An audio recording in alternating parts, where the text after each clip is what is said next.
Persilahkan saja langsung kepada Dr. Ali Akbar yang akan menyampaikan pembahasannya. Dalam hal ini, Dr. Ali Akbar adalah ketua tim arkeolognya dari Riset Gunung Padang. Tetapi pada kesempatan beliau akan menyampaikan presentasi tentang bencana dan perubahan peradaban, bencana dan peradaban, tinjauan Al-Quranik arkeologi untuk membahas isu Atlantis dan Indonesia. Kami persilakan Dr. Ali Akbar, waktunya hanya 10 menit mungkin Pak, kurang lebih. Dan untuk pembahas berikutnya, Dr. Adang Bahtiar 10 menit dan Profesor Bambang 10 menit juga. Kami persilakan.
Baik, bismillahirrahmanirrahim. Assalamualaikum warahmatullahi wabarakatuh.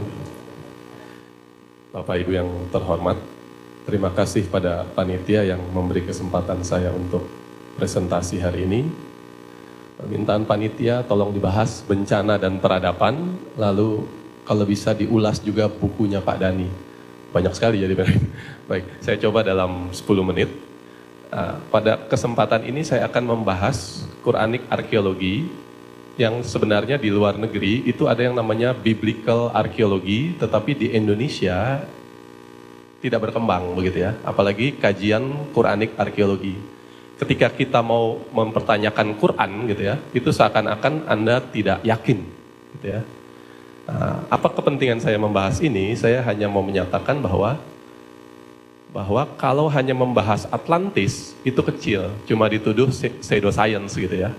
Cuma dituduh ilmu semu gitu ya. Tetapi kalau mengkaji Quran pun sebenarnya secara keilmuan nggak ada masalah begitu ya. Baik, saya langsung cepat saja. Nanti bagi yang perlu dengan bahan ini bisa di-copy. Quranik arkeologi ya. Sumber ajaran utama Islam yakni Al-Quran belum mendapat perhatian yang cukup baik di Indonesia bahkan juga di dunia. Padahal sebagai sumber utama, Al-Quran inilah yang mendasari segala gerak-gerik personal dan komunal sehingga membentuk suatu kebudayaan bersama.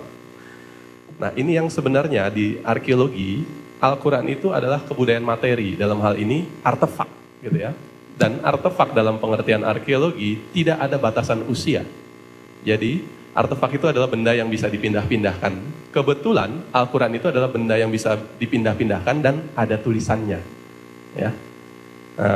Buku-buku theoretical arkeologi menyatakan bahwa misalnya salah satunya Raymond Dark bilang pada saat pembaca membaca bukunya dia, buku theoretical arkeologi, buku tersebut telah menjadi data arkeologi. Dia menulisnya tahun 95. Ya, artinya kalau kita bicara keilmuan tidak ada batasan usia. Itu intinya, gitu ya. Baik. Lalu saya akan bicara mengenai metode arkeologi. Ada pengumpulan data, ada pengolahan dan ada penafsiran. Ya. Dalam studi literatur, itu termasuk di pengumpulan data, itu kita bisa mengumpulkan buku, artikel, laporan, arsip, sumber tertulis lainnya. Ya. Jadi kita bisa mengumpulkan Al-Quran, bukunya Plato, gitu ya, dan seterusnya. Gitu ya. Nah, penelitian itu sebaiknya atau hendaknya atau harusnya sebenarnya, kalau memang meyakinkan, itu dilanjutkan dengan survei, yaitu mengamati permukaan tanah, lalu ekskavasi, karena kebetulan biasanya sudah terpendam di dalam tanah, bahkan mungkin juga di dasar laut, begitu ya, seperti itu. Dalam prakteknya teknik ini bisa digunakan sendiri-sendiri maupun gabungan, dan merupakan kelanjutan dari teknik satu ke teknik yang lain, gitu ya. Dan tentu saja ekskavasi akan berhasil dengan baik apabila studi literaturnya mantap gitu ya. Studi literaturnya mantap, lalu surveinya juga baik. Nah, Al-Quran dapat dijadikan data pada tahap pengumpulan data. Tulisan di Al-Quran menjadi salah satu petunjuk mencari lokasi dengan survei yang dilanjutkan dengan ekskavasi. Sebagai contoh di dalam Al-Quran disebutkan mengenai nama. Jadi banyak sekali nama gitu ya, yang secara arkeologis perlu dikaji lebih lanjut. Kapan dan di mana nama tersebut hidup dan menjalankan kehidupannya. Sebagai contoh surat Al-Fajr ya, tadi sudah disebut tapinya gitu ya. Apakah kamu tidak memperhatikan bagaimana Tuhanmu berbuat terhadap kaum Ad, yaitu penduduk Iram yang mempunyai bangunan-bangunan yang tinggi, yang belum pernah dibangun suatu kota seperti itu di negeri-negeri lain. Dan kaum Tsamud yang memotong batu-batu besar di lembah, dan kaum Fir'aun yang mempunyai pasak-pasak tentara yang banyak, yang berbuat sewenang-wenang dalam negeri, lalu mereka berbuat banyak kerusakan dalam negeri. Karena itu Tuhanmu menimpakan kepada mereka cemeti azab. Sesungguhnya Tuhanmu benar-benar mengawasi. Kata Iram dapat menjadi awal untuk melakukan survei, mencari kota, ya, dan dapat dilanjutkan untuk mencari permukaan tanah yang kemungkinan ada bangunannya. Ya, lalu ada kaum Tsamud yang memotong batu-batu besar di lembah. Dalam arkeologi pasti ada ya limbahnya atau serpihannya atau bekas-bekasnya ketika dipotong gitu ya. Lalu bisa juga mencari alat potongnya dan seterusnya. Ya, begitu. Jadi kalau ini tantangan dari Quran nih sebenarnya. Kalau Quran itu betul pasti ada ini. Ya, seperti itu. Nah, saya akan bicara mengenai bencana pada Nabi Nuh. Bencana Nabi Nuh ini kalau saya perhatikan, saya kaji, ini kok mirip-mirip Atlantis ya, gitu ya, mirip doang, nggak tahu betul apa enggak begitu ya. Nah, sekarang kita baca, ya surat Hud. Hingga apabila perintah kami datang dan dapur tanur telah memancarkan air, maka kami bukakan pintu-pintu langit dengan menurunkan air yang tercurah dan kami jadikan bumi yang memancarkan mata air. Maka bertemulah air-air itu untuk suatu urusan yang sungguh telah ditetapkan. Jadi dari ayat-ayat tersebut jelas bahwa ada air yang datangnya dari langit, ya, maupun ada yang datang dari bumi, ya. Nah, ini banyak interpretasi terhadap ini. Jadi kata aja bisa banyak interpretasi gitu ya. Tapi yang biasanya akan lebih meyakinkan itu adalah hasil survei dan hasil ekskavasi.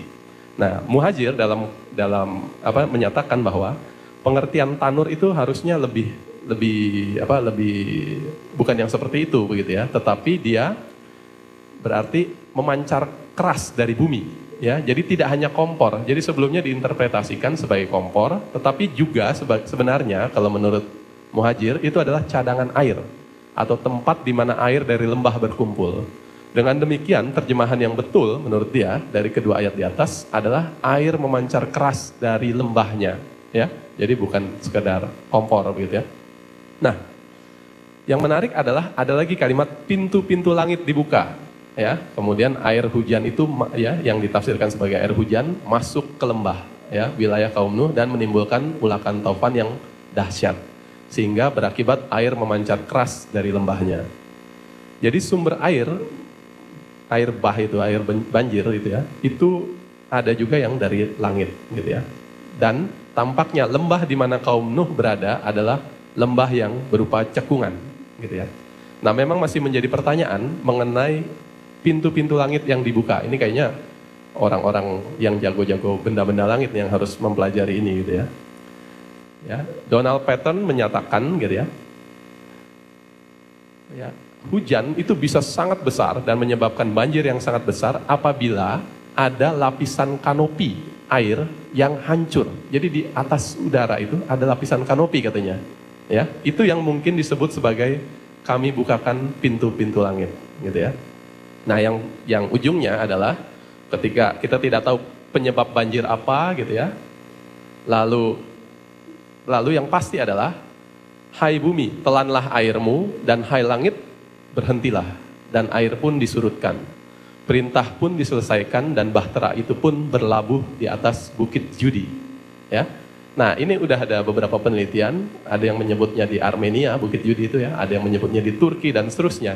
Tetapi mungkin yang belum dikaji adalah, itu kan tempat berlabuh ya, atau mendarat.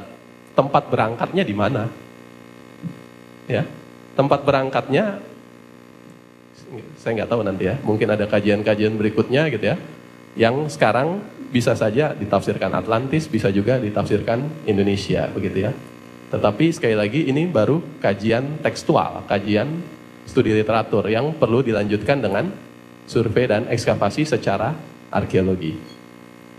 Baik, secara singkat saya akan bicara apa sih bencana ya, dan apa sih peradaban, terutama dalam konteks Quranik arkeologi. Jadi sekali lagi karena saya tidak mengerti Bible gitu ya, jadi saya bahasnya Quranik arkeologi, tetapi seharusnya kajian ini mirip, ada ya di berbagai kitab suci begitu ya. Ya, intinya dalam surat Maryam disebutkan berapa banyak telah kami binasakan umat-umat sebelum mereka. Nah itu jelas menunjukkan bahwa ada umat kena binasa, umat lagi binasa ya, seperti itu. Dan dalam surat Al-An'am dikatakan, siapakah yang dapat menyelamatkan kamu dari bencana di darat dan di laut? Jadi ada bencana di darat dan ada di laut.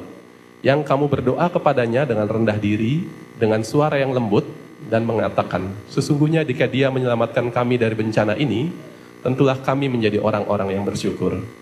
Katakanlah Allah menyelamatkan kami dari bencana itu dan dari segala macam kesusahan. Kemudian kamu kembali mempersekutukannya. Katakanlah dialah yang berkuasa untuk mengirimkan azab kepadamu dan dari atas kamu ya. Jadi dari atas kamu maupun dari bawah kakimu. Mungkin bawah kakimu gempa dan seterusnya. Nah yang menarik adalah dalam Quran disebutkan dia mencampurkan kamu dalam golongan-golongan. Jadi ada juga pertentangan manusia di sini ya. Jadi selain bencana alam juga ada bencana yang disebabkan oleh manusia gitu ya. Nah, dalam konteks Quran dia disebut sebagai tanda-tanda kebesaran kami. Singkatnya Bapak Ibu sekalian, ini udah ada saya tulis dalam buku gitu ya. Tapi kapan-kapan lah dibahas. Kalau kita sebut ada nama ya, Adam, Idris, Nuh, Hud, Saleh, secara arkeologi harus ada lokasinya ya. Dalam dimensi arkeologi disebut ada dimensi bentuk, ruang dan waktu ya. Menariknya baik Adam, Idris, Nuh, Hud maupun Saleh tidak ada dimensi ruangnya. Ya, tidak tahu kita di mana tempatnya. Tidak tahu kita kapan ya, kapan nama-nama ini hadir ya. Artinya secara ilmu pengetahuan terbuka luas ya.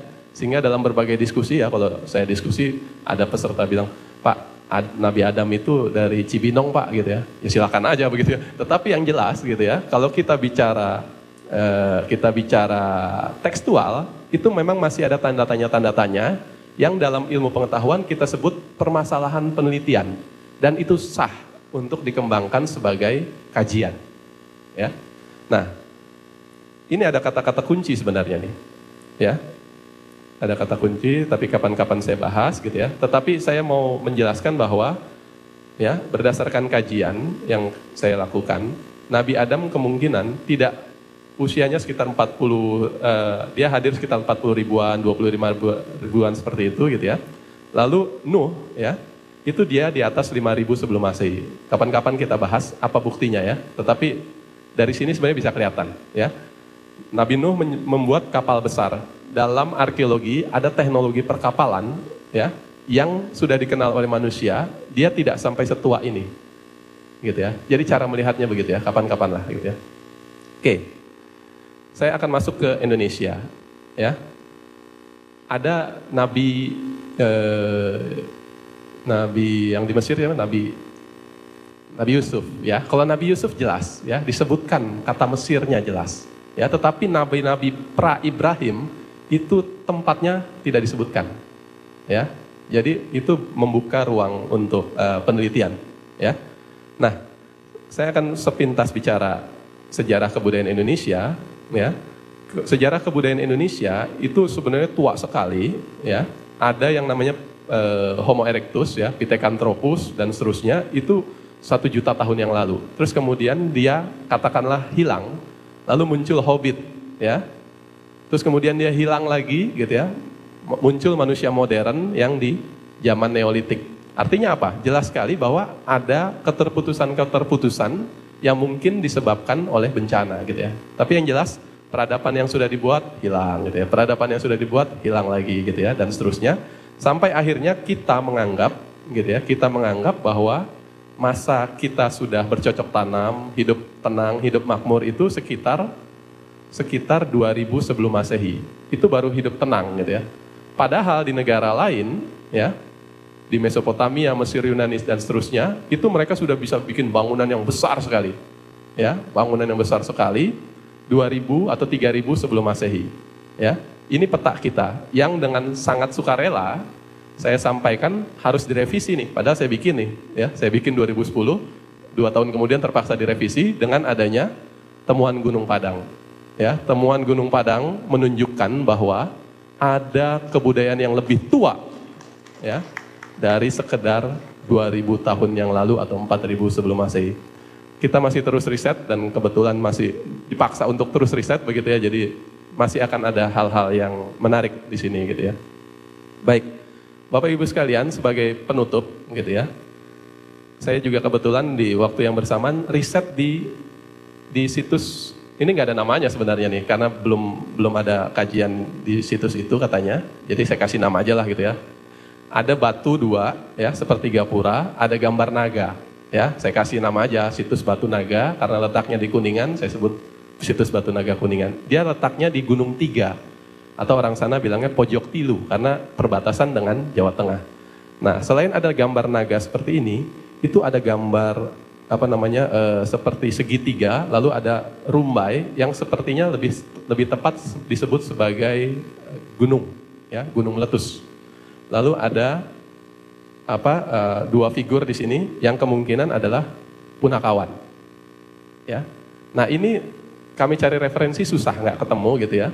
Jadi mungkin ini asal mula gunungan, asal mula punakawan dan seterusnya.